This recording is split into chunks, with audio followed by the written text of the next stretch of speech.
मैंने आपकी बहुत सारी कथाएं देखी जिसमें कई सारे लोग आए जिन्होंने अपने माता पिता को वृद्धाश्रम में छोड़ दिया था। बिल्कुल। अब ईश्वर के बारे में जितना हमने भी पढ़ा सुना जाना, महापुरुषों से वो कहते हैं कि माँ बाप की सेवा करना ही असली धर्म कर्म है। बिल्कुल। और अगर वो कर्म कर रहे हो तो ईश्वर भी तुमसे प्रसन्न है, क्योंकि प्रथम वही है।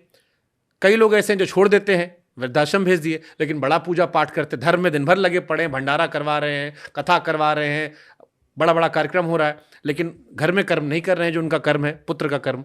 तो वहां तो कर्म है बड़ा हुआ, भगवान भी कह रहा कर्म पहले करो। वो पाखंड है। जो अपने माँ बाप को घर में से निकाल रहा है, भोजन नहीं दे रहा, पेट भर रोटी नहीं दे रहा है, और वो पूजा करे, रुद्राभिषेक करे, वो मंदिर जाए, वो घंटा बजाए, वो सेवा करे, वो आरती करे, तो उसकी आरती पूजा स्वीकार है? अरे भाई, जिसने अपनी माता में ईश्वर को ना देखा, पिता में ईश्वर को ना देखा, वो पत्थर की मूर्ति में भगवान को देख लेगा? आपने पहले ABCD पढ़ा या ZXYZ पढ़ा? काखा गाघा पढ़ा या क्षत्रज्ञा पढ़ा? क्या पढ़ा पहले? ABCD का खा गा। पहले हम शुरुआत करते हैं ABCD का खा गा, फिर पढ़ते हैं छोटा बड़ा छोटी हैं, उसके बाद ना पहुंचते हैं जेड तक।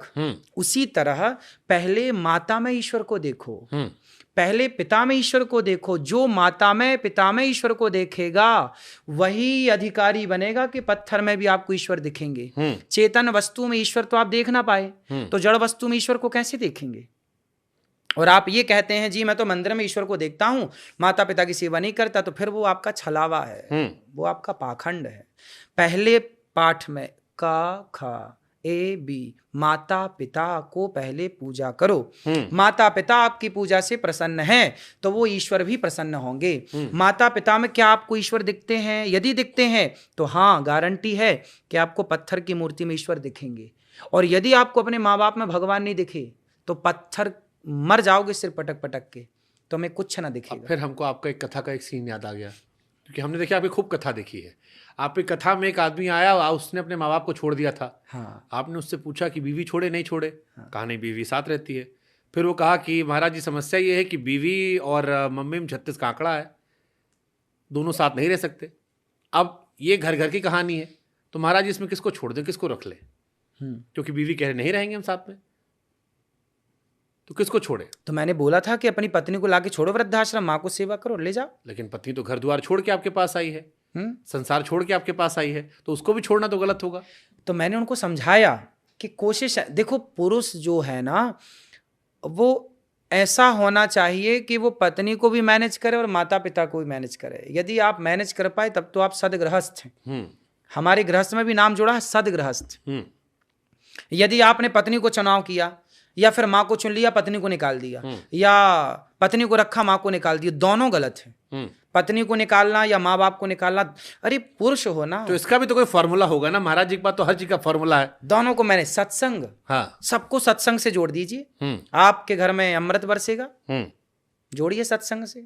ठीक है, सत्संग से जोड़ दिया हमने, ये फॉर्मूला निकल आया। हाँ। अब वो राम जी वाला फॉर्मूला हमको फिर याद आया। महाराज जी आपका एक वीडियो बड़ा वायरल हुआ था जी, आपने उसमें कहा कि किसी भी नाम उठा लो, चाहे वो शुभांकर हो, फारूक हो, रमजान हो, या कहीं जोड़ दो, हर आदमी के नाम में आता है राम। बिल्कुल। अब लोगों का दिमाग हो गया कंफ्यूज कि महाराज जी क्या कहती है, सिर्फ कहने के लिए कह दिए या इसके पीछे कोई लॉजिक वॉजिक है, या सिर्फ ये भी मौज काटते हुए निकल गए? ना ना, मौज नहीं है, ये बिल्कुल सटीक है। बताइए किसके नाम पे निकाल के? जैसे हमारा नाम है शुभांकर, हमारा नाम है, हमारे नाम में 10 अक्षर है, तो 10 अक्षर हैं। हाँ, तो गुणे 4 कर दीजिए, 40 हो गया। 40 हो गया। 40 में 5 जोड़ दीजिए, ठीक, 45। 45 में प्लस 45 और कर दीजिए, 90। 90 को 8 से भागित कर दीजिए, मतलब 11 8 88 होता है। 88 89 90, 2 अंक बचा, वो 2 है राम। नहीं तो ये जो जोड़े घटाए आप है, हाँ, ये कोई फॉर्मूला है या जय श्री राम? ना ना, अब फॉर्मूला ना होता हाँ, तो कैसे आप उस अंक तक पहुंचते? सबके अंक में, सबके नाम में राम निकलेगा। मतलब ये है कि इंटू 4 कर दो, फिर 5 जोड़ दो, फिर उसको डबल कर दो, फिर उसके बाद डिवाइड कर दो 8 से, यही है? 8 से भागित कर दो। कोई भी नाम, कोई भी नाम, चाहे 2 अक्षर का हो, 10 अक्षर का हो, किसी भी। कमेंट सेक्शन में सब अपना नाम जोड़ डालेंगे आप। हाँ, वीडियो हाँ, हाँ। सारे नाम में निकलेंगे। और ये गणित आप सीख भी लीजिए, सबको बताइए। आप इसी आधार पे खुद करिए कि मतलब अपने नाम में 4 से गुणा कीजिए, बिल्कुल उसके बाद 5 जोड़िए, 5 फिर जोड़िए, जितना है उसको डबल कर दीजिए, डबल कर दीजिए और फिर उसके उसको बाद 8 से भाग 8 से भाग दे दीजिए। अब चलिए सब अपना नाम करते रहे, हमारे नाम में तो निकल आया, तो हम तो खाली इतना कहेंगे जय श्री राम। जय श्री राम।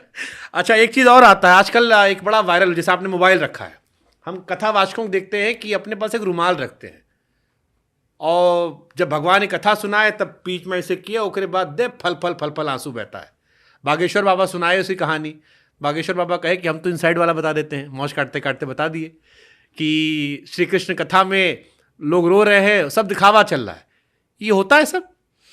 देखिए, आप रुमाल रखते हैं कोई? मैं रुमाल तो रखता हूँ कथाओं में, लेकिन आंसू आना कथा में ये बहुत अच्छी बात है। रोना कब आता है, आप कब रोते हैं? जब भावुक होते हैं। बिल्कुल, जब आप भगवान से कनेक्ट हो जाते हैं, जब आप एक उस गहरी स्थिति में पहुंच जाते हैं ना, तब फिर आंखों में आंसू आते नहीं, हैं। लेकिन दबा के विक्स लगा लो तब भी निकल आते हैं। कुछ शायद किए होंगे तो उन्होंने देखा होगा, सबके लिए बात लागू नहीं है ना, सबको एक ही लपेटे में कैसे लिया जा सकता है? क्योंकि बहुत लोग ऐसे हैं, बहुत संत, मैं अयोध्या जी में रहा, हमारे पड़ोस में। हाँ, मैं अयोध्या जी में राम कथा पढ़ने वहीं गया, तो मैंने अपनी आंखों से देखा कि वहां पे मधुकरिया संत रहते हैं। मधुकरिया समझते हैं? जो भिक्षा मांग कर लाते हैं और सरयू जी के किनारे दूर जंगलों में वो रोटी खा के अपना भजन करते हैं। और मैंने खुद देखा कि वो संत ना शाम होते ही कनक भवन जाते हैं। आप कनक भवन तो जानते हैं?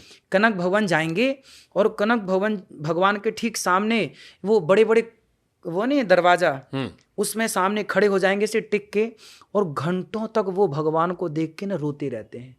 वो जहाँ खड़े होंगे आप नीचे देखेंगे तो पूरा फर्श गीला हो जाता है।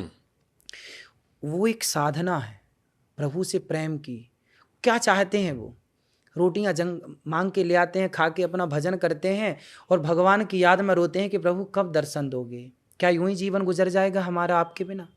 तो ये तो हो गई भक्ति वाली बात, ये तो भाव है। और वो आपके जो मित्र जी ने बताई कहानी, अब उन्होंने किस आधार पे बताई वो तो वो जाने, लेकिन मैं जो जानता हूं, मैं तो ये जानता हूं कि संत जब रोते हैं ना, तो संतों कहे कि आंसू करोड़ों का होता है। तो बात सही, जो असली संत होते हैं उनका, मतलब उसकी कीमत ना नहीं है। अब चलो इसे सवाल पूछता, असली संत कौन, कैसे पहचाने?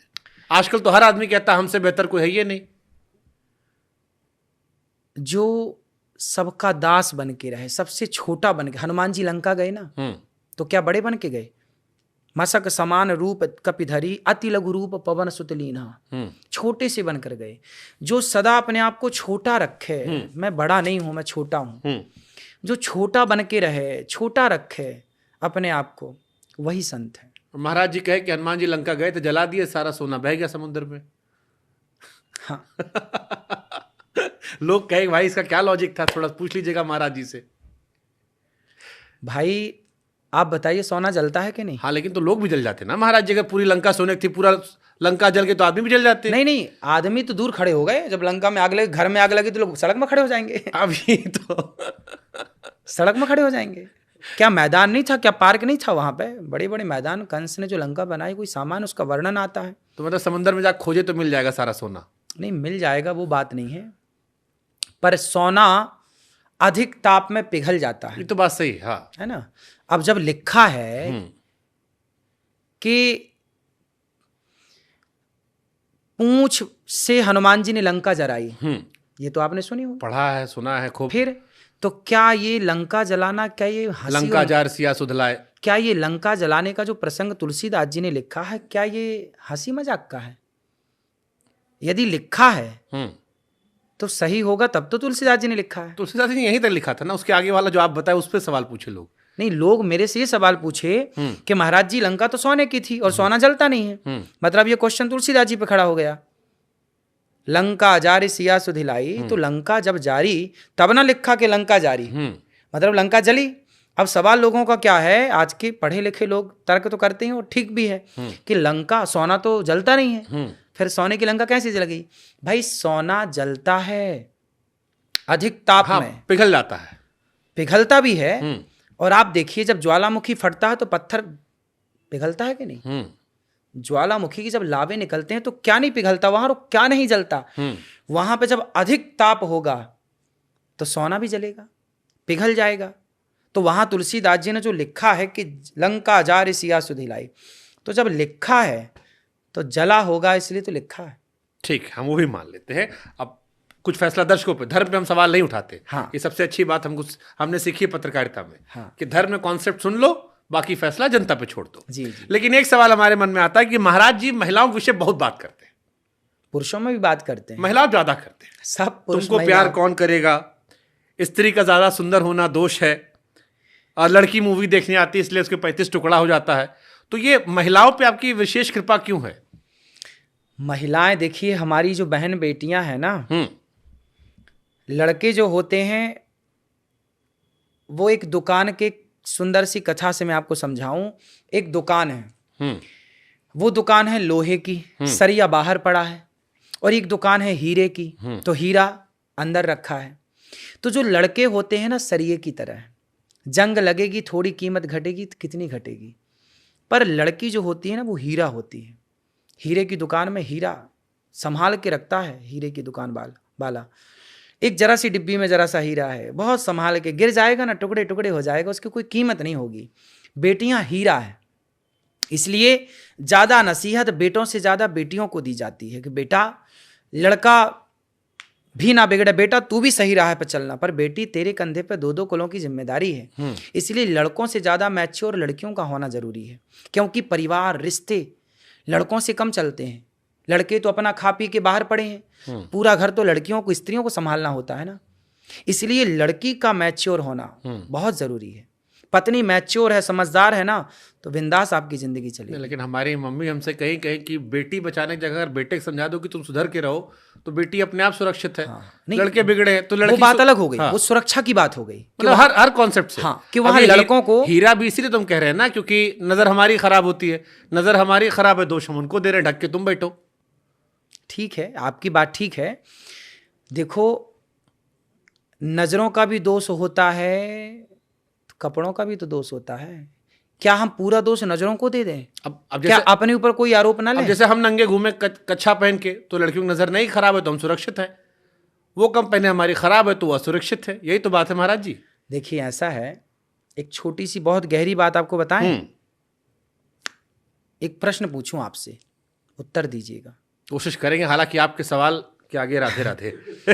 उसी प्रश्न के उत्तर से आपको और आपके सभी दर्शकों को पूरे प्रश्न का उत्तर मिलेगा। एक संत जी हैं, जा रहे थे रास्ते में, एक लड़की गुजरती है, और वो लड़की कम कपड़े पहनी थी। वो संत बड़े साधक थे, बड़े भजन में थे। अच्छा, कम कपड़े परिभाषा क्या है? मैं आपको बता रहा हूं, पहले मेरी कहानी सुनिए। एक संत जी थे, या कोई व्यक्ति था, चलो हम कोई व्यक्ति को लेते हैं, संत जी को नहीं लेते। एक व्यक्ति था जो अच्छा था, लड़का था, सुधरा हुआ था, बढ़िया था।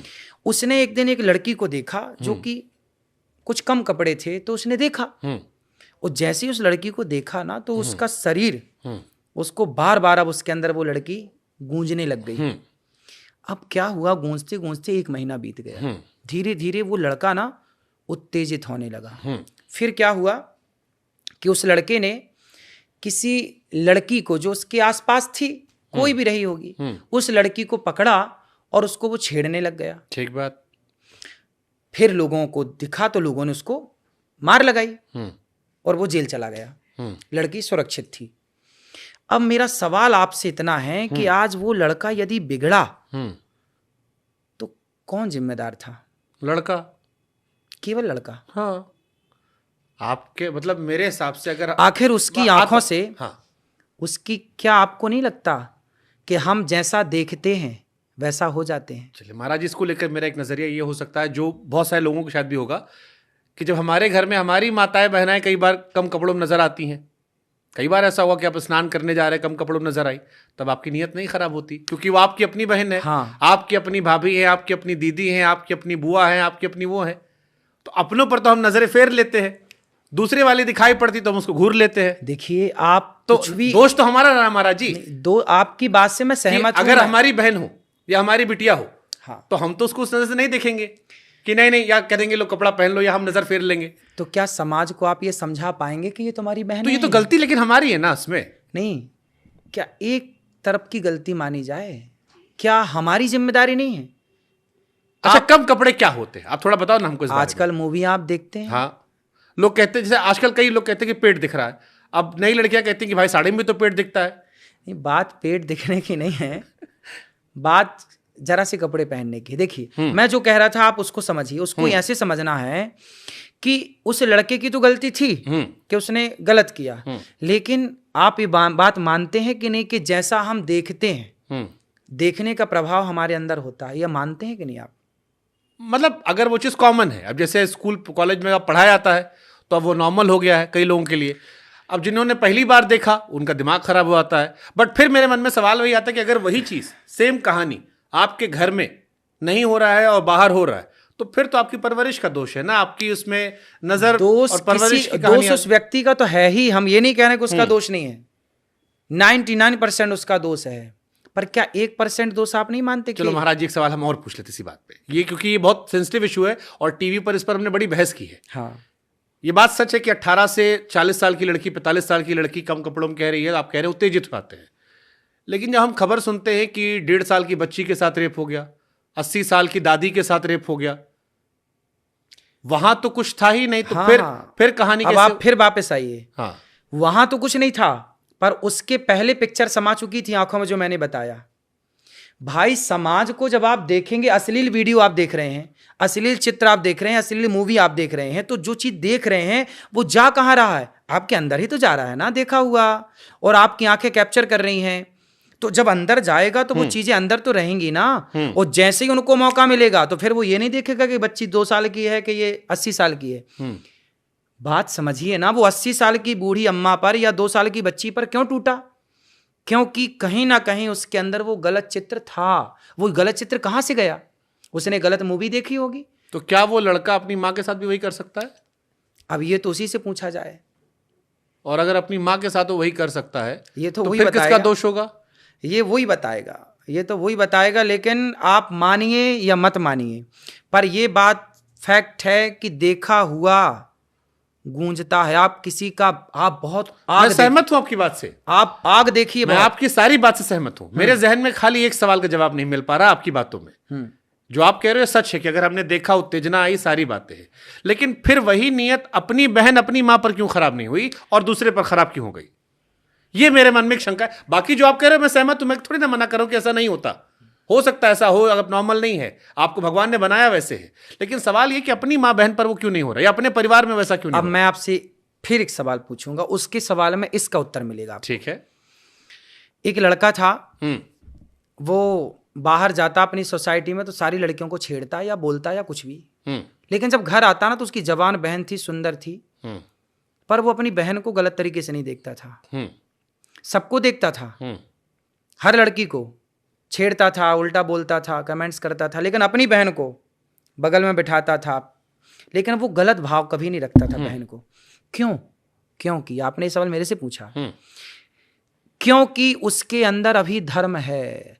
अभी जो आपने कर्म और धर्म की बात की, फिर वो बात यहां लागू हो जाएगी कि मेरे अंदर जब तक धर्म जिंदा है तो धर्म यही तो करता है, धर्म का काम है। ये तेरी बहन है, धर्म रोक रहा है भीतर से, तेरी बहन है, नहीं गलत है, ये तेरी माँ है, ये धर्म बोल रहा है अंदर का, कौन है उसे रोकने वाला? लेकिन धर्म नाम की लेकिन चीज। धर्म इजाजत दे रहा है कि किसी दूसरे की बहन को, नहीं, धर्म इजाजत नहीं दे रहा है। फिर अब देखिए, अब बचाव में हमने धर्म की शील्ड लगा दी। मैं बता रहा हूं ना, तो गलती में क्यों नहीं लगाए? पूरा सुनिए। देखिए, ऐसा है कि जब हमारे पास धर्म अधिक मात्रा में होता है, मेरे पास यदि धर्म अधिक मात्रा में है तो मेरे लिए मेरी बहन भी बहन है और आपकी बहन भी बहन है और ये बहन भी बहन है, लेकिन मेरे अंदर धर्म थोड़ा कम है। जैसे राम के अंदर और रावण के अंदर, दोनों में से धर्म ज्यादा किसके अंदर था? राम जी के अंदर। हाँ, इसलिए सूर्पनखा आई थी ऑफर लेकर के, ब्याह कर लो, राम जी ने ठुकरा दिया, मेरी तो पत्नी है, क्योंकि राम के अंदर धर्म है और रावण के अंदर धर्म कहाँ था? धर्म था रावण के अंदर, पर वो अपनी बहन के लिए था। रावण भी अपनी बहन को क्या इस तरीके से छूता जिस तरीके से सीता माँ को छुआ या जिस तरीके से हरण किया? क्या रावण अपनी बहन के साथ ऐसा बिहेव करता? कभी नहीं करता, क्योंकि उसके अंदर धर्म तो था पर जरा कम मात्रा थी। राम के अंदर जो धर्म था व्यापक मात्र थी, अधिक मात्र, रामो विग्रहवान धर्मा। तो जिसके अंदर धर्म ज्यादा है वो सबको बहन मानेगा, सबके साथ अच्छा व्यवहार करेगा। पर जिसके अंदर धर्म कम है वो कम धर्म है। इसलिए बोलते हैं बच्चों को धार्मिक बनाइए, सत्संग से जोड़िए, तो इनके अंदर का धर्म बढ़ेगा। और जैसी धार्मिक व्यवस्था है, तो कई सारे बाबाओं पर भी आरोप लगता है कि वो सब गंदा हरकत की और बहुत सारे जेल गए। तो उनको गलत करो, जो सही है उनको तो सही रखो, सब जगह थोड़ी। ठीक है, हम मुझे लगता है कि जो धर्म की मात्रा थी कम, तो उसने अपनी बहन को देखा, दूसरे को छेड़ लिया, क्योंकि उसके अंदर धर्म था ही नहीं। था केवल अपनी बहन के लिए था, औरों के लिए धर्म नहीं था। राम के लिए सबके लिए धर्म था, स्वामी विवेकानंद जी के लिए सबके लिए धर्म था, आपके अंदर सबके लिए धर्म है।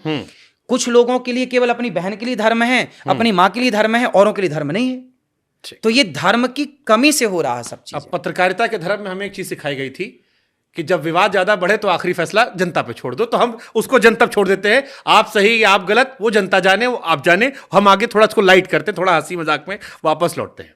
एक बड़ा फनी रील वायरल हुआ, एक महिला आई, कहीं हमारी लड़की है 15 साल की, ये लड़कों से बात करती है। आपने उस लड़की से कहा कोई तुमसे प्यार काहे करेगा? और सोशल मीडिया पर लोग बड़ा उसको मौज काट रहे हैं, हंस रहे हैं कि वैसे गहरी बात थी, क्योंकि तुमसे प्यार क्यों करेगा? भाई वहां तो ये कहना कि बेटा तुमसे प्यार क्यों करेगा, लोग करेंगे, लोग तो तुम्हारे शरीर से प्यार करते हैं और अपनी हवस पूरी करके निकल जाएंगे, तुम्हें च्युइंगम की तरह चबा के थूक देंगे। तो ये बात तब कही जाती है ना कि बेटा कोई तुम्हें क्यों प्यार करेगा, लोग तो तुम्हारी बॉडी से प्यार करेंगे ना, और तुम्हें यूज करके छोड़ के चले जाएंगे। इसलिए समझाया जाता है कि बेटा जो आप कर रहे हैं, आज के बच्चों को क्या लगता है ना कि हम बहुत पढ़ लिख गए हैं, हमारे पास सब कुछ है,